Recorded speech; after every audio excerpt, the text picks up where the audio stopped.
আপনারা শুনবেন শিবচরণ চক্রবর্তীর লেখা হাসান চাচা ও মাথা কাটা লাশ।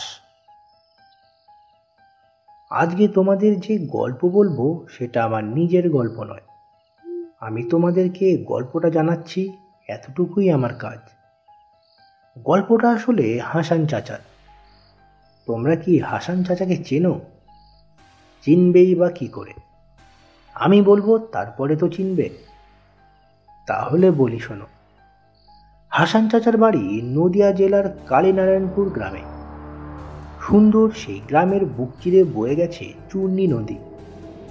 চূর্ণী নদীর পাশে একটা বিশাল বড় বট গাছ দেখতে পাবে। সেই গাছের পিছনেই হাসান চাচার বাড়ি। অবশ্য বাড়ি বলছি, সেটা ঠিক বাড়ি নয়। তার না আছে ছাদ, না আছে দেওয়াল। কয়েকটা কাঁচা বাঁশের খুঁটির সঙ্গে বেঁধে রাখা হয়েছে দরমার বেড়া, তার উপরে ত্রিপলের ছাউনি। এই নিয়েই হাসান চাচার সংসার।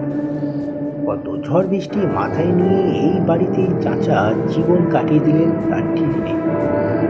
আমাদের বাড়ি হাই স্কুলের কাছে। চাচা আমাদের বাড়িতে চালের বস্তা, মাসকাবারি সদাই পৌঁছে দেন। সেই থেকেই আলাপ। আমি আর আমার কাকাতো ভাই বেশ কয়েকবার গেছি চাচার বাড়ি। চাচার ঘরের সঙ্গে লাগানো একটা কুল গাছ আছে। কুল একটু বড় হলেই কাকা আমাদের জন্য নিয়ে আসতেন। আবার কোনোদিন কুলের লোভে আমরাই পৌঁছে যেতাম চাচার বাড়িতে। চাচা আমাদের খুব খাতির করতেন। ওনার বাড়িতে আসবাব বলতে একটা মাত্র ভাঙা খাটিয়া, তার উপর বসে টোপ খাওয়া অ্যালুমিনিয়ামের বাটিতে লঙ্কা লবণ মাখিয়ে কুল খেতাম আমরা। সেসব কথা মনে পড়লে এখনো জিভে জল চলে আসে। তাই থাক সে কথা। যে কথা বলতে আজ এসেছি সেটা বলে নি। চাচার বাড়িতে আমরা আরো একটা কারণে যেতাম, গল্প শুনতে। কত রকমের গল্প যে চাচার ভাণ্ডারে ছিল তোমরা ভাবতেও পারবে না। আজও যদি সেসব লিখতে বসি তাহলে একটা আস্ত বই লেখা হয়ে যাবে। তবে আমরা চাচার জীবনের ঘটনাগুলো শোনার জন্য উৎসুক হয়ে থাকতাম। চাচার গল্পগুলো কতটা সত্যি আর কতটা রং মেশানো জানি না, তবে শুনতে বেজায় ভালো লাগতো। এমনই একটা ঘটনা তোমাদের সঙ্গে শেয়ার করছি। ভালো লাগলে তোমরা সকলের সঙ্গে শেয়ার করো কিন্তু। এই ঘটনা ঘটে যখন চাচার বয়স 40 কি 45। আজ থেকে বছর 20 আগে। চাচি তখনও বেঁচে ছিলেন। চাচা তখন প্যাডেল ভ্যানে মাটি টানার কাজ করতেন। এছাড়াও কাঠ, পাথর, বালি এইসব টেনে নিয়ে বেড়াতেন। কাজের তেমন অভাব ছিল না, আয়ও হতো ভালো।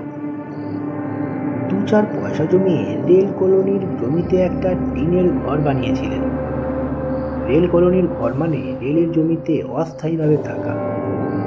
তাই স্টেশন মাস্টারের কথা মেনে চলতে হতো সবসময়। বাজার থেকে কিছু কিনে আনা হোক বা রাত বিরেতে কোনো যাত্রীকে দূর গ্রামে পৌঁছে দিয়ে আসা হোক, ডাক পড়তো হাসান চাচার ভ্যানের। হাসি মুখে সব কাজই করে দিতেন চাচা, কোনোদিন না করতেন না। কিন্তু চাচার একটা বদ স্বভাব ছিল। একটু বেশি পয়সা আয় হলেই নেশা করতেন। নেশায় বুঁদ হয়ে বাড়ি এসে কোনো রকম কিছু খেয়ে দিয়ে ঘুমিয়ে পড়তেন। চাচির সঙ্গে কোনোদিন খারাপ ব্যবহার করতেন না ঠিকই, কিন্তু চাচির সঙ্গে কথাও তেমন বলতেন না। সকাল হলেই আবার পান্তা খেয়ে কাজে বেরিয়ে যেতেন। চাচির মনে ছিল অনেক কষ্ট। সেসব শোনার সময় ছিল না চাচার। বিয়ের 20 বছর পরেও ছেলে মেয়ে হয়নি চাচির।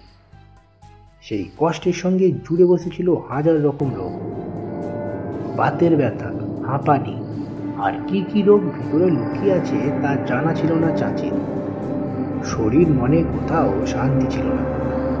তার উপরে গত 3 দিন ধরে গা জ্বরে পড়ে যাচ্ছিল। চাচা একবারও খবর নেননি। রাত্রে নেশা করে এসে ঘুম দিতেন। সকালে উঠে কোনো রকমে খেয়ে কাজে বেরিয়ে যেতেন। চাচির খোঁজ করার সময় ছিল না। কিন্তু সেদিন রাত্রে এমন হয়নি। নেশা করে বাড়ি ফিরে কোনো রকমে খাবার খেয়ে বিছানায় শুয়েছেন চাচা। স্টেশন মাস্টার খোঁজ পাঠালেন রেল লাইনে একজন কাটা পড়েছে, তার লাশ তুলে রানাঘাটে পৌঁছে দিয়ে আসতে হবে। খবর শুনে হাসান চাচার মনটা ভারী হয়ে উঠেছিল। ভয় তিনি পাননি, কিন্তু কষ্ট লেগেছিল মনে। না জানি কার বাড়ির লোক। খবর পাওয়ার মিনিট 5 পর রাত তখন 1টা হবে। চাচা কোমরে গামছা বেঁধে দিলেন। ডিসেম্বর মাস, এমনিতেই শীত, তার উপরে ঝিরিঝিরি বৃষ্টিও হয়ে গেছে কিছুক্ষণ আগে। তাই চাচি ভালো চাদরটা বের করে দিলেন আর দিলেন একটা পুরানো বিছানার চাদর। লাশটাকে চাদরে জড়িয়ে দড়ি দিয়ে বেঁধে ভ্যানে তুলতে কাজে লাগবে। গায়ে চাদর জড়িয়ে চাচা বেরিয়ে পড়লেন লাশ টানতে। রাস্তায় বেরিয়ে বুঝতে পারলেন গতকাল অমাবস্যা গেছে। আকাশে চাঁদের সরু রেখাটুকুও দেখা যাচ্ছে না, তাই রাস্তায় একটু আলো নেই। এই অবস্থায় লাশ খোঁজা বেশ কঠিন। তাই টর্চ নেবেন বলে পিছন ফিরতেই দেখেন চাচি 4 ব্যাটারির টর্চটা নিয়ে এগিয়ে এসেছেন। টর্চ নিয়ে ভ্যান টেনে স্টেশনের কাছাকাছি আসতে সময় লাগলো 5 মিনিট। টর্চের আলোয় দূর থেকে দেখতে পেলেন একটা দেহ লাইনের ধারে পড়ে আছে। এই যে মহিলার দেহ, এটুকু বোঝা যাচ্ছে। যেখানে দেহটা পড়ে আছে সেখানে স্টেশনের আলো এসে পৌঁছয় না, তাই কাটা মাথাটা ঠিক কোথায় পড়েছে বোঝা যাচ্ছিল না। লাশটা পড়ে আছে ঠিক যেখানে শান্তিপুর আর কৃষ্ণনগর যাওয়ার লাইন দুটো আলাদা হয়ে যায় সেই জায়গায়। লাইন দুটোর মাঝে অনেকটাই খাই। কাটা মাথাটা যদি খায়ের ভিতর পড়ে তাহলে খোঁজা মুশকিল। সাপখোপ, শেয়াল সবই আছে ওই খাইয়ে, কিন্তু মাথা ছাড়া লাশ নিয়ে যাওয়া তো যাবে না। কার লাশ সেটা বুঝতেও তো মাথাটা দরকার। তাই বডির দিকে না গিয়ে লাইন টপকে খায়ের দিকে চাচা পা বাড়ালেন। কাটা মাথা রেলের চাকার ঘষায় একটু সামনের দিকে এগিয়ে আসতে পারে, তাই লাইনের পাশ দিয়ে খাড়া ঢাল দিয়ে খাইয়ের মধ্যে নেমে পড়লেন চাচা। চারিদিকে ঝোপঝোপ, ঝিঁঝিরটাকে কানের তালা লাগার জোগাড়। এর মধ্যে টর্চের আলো এদিক ওদিক ঘোরাতে ঘোরাতে থমকে দাঁড়ালেন তিনি। একটা জঙ্গলি ঝোপের ডালে ঝুলে আছে এক গোছা চুল, আর সেই চুলের সঙ্গে ঝুলছে কাটা মাথাটা। যদিও মুখটা উল্টো দিকে থাকায় চেনার উপায় নেই, তাই সাহসে ভর করে এগিয়ে গিয়ে গাছের ডাল থেকে চুলের গোড়া ধরে মাথাটা নামিয়ে এনে টর্চের আলো ফেলতেই ধরাস করে উঠল চাচার বুক। অসম্ভব এক ভয় আঁকড়ে ধরল চাচাকে। মুখ থেকে বেরিয়ে এলো দোকানে। হাত পা ঠান্ডা হয়ে সারা শরীর অসাড় হয়ে গেল। পাথরের মতো স্থির হয়ে টর্চের আলোয় পরিষ্কার তিনি দেখলেন কাটা মাথাটা চাঁচির। ভয়ে শোকে চাচা জ্ঞান হারালেন। জ্ঞান ফিরল পরের দিন রানাঘাট হাসপাতালে। জ্ঞান ফিরে জানতে পারলেন কাল রাত্রে তার স্ত্রী রেল লাইনে গলা দিয়েছে। চাচা অজ্ঞান থাকায় গ্রামের লোকেরা মিলেই চাচিকে মাটি চাপা দিয়ে এসেছে। সেই দিন চাচা নিজের ভুল বুঝতে পারেন নেশা করে তিনি কি হারিয়েছেন, কিন্তু আজও বুঝতে পারেননি সেই রাত্রে বাড়ি থেকে বেরোনোর সময় কে তার হাতে চাদর আর টর্চ তুলে দিয়েছিল। এরপর চাচা রেল কলোনি ছেড়ে এই পথতলায় থাকা শুরু করেন, আর কোনোদিনও নেশা করেননি। জীবন থাকতে আর করবেনও না। সেদিন এই ঘটনা শুনতে শুনতে সন্ধ্যে হয়ে গেছিল।